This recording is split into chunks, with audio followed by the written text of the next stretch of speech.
السلام علیکم، آپ دیکھ رہے ہیں کے نیوز چینل انٹرنیشنل۔ خبروں کا سلسلہ آگے بڑھاتے ہوئے اب رخ کریں گے رینالہ خرد کا، جہاں سے رپورٹ کر رہے ہیں ہمارے نمائندے عمران خوشی۔ رینالہ خرد سانحہ چیئرنگ کراس لاہور کے بم دھماکے میں شہید ہونے والے میاں ندیم تنویر کمیانہ شہید کی یادگار چک number 4 J D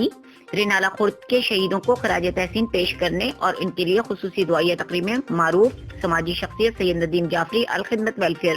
council Renala خرد، میاں محمد رفیق صدر اتحاد ویلفیئر سوسائٹی، صحافتی شخصیات خان عبدالجبار خان، افتخار احمد کے علاوہ میاں سمندر کمیانہ، میاں عمیر، سید زریاب ندیم جعفری و دیگر شخصیات نے شرکت کی۔ اس موقع پر شہیدوں کو زبردست خراج تحسین پیش کیا گیا اور اس موقع پر شہیدوں کو اور ان کے اہل خانوں کے لیے خصوصی دعا کروائی گئی۔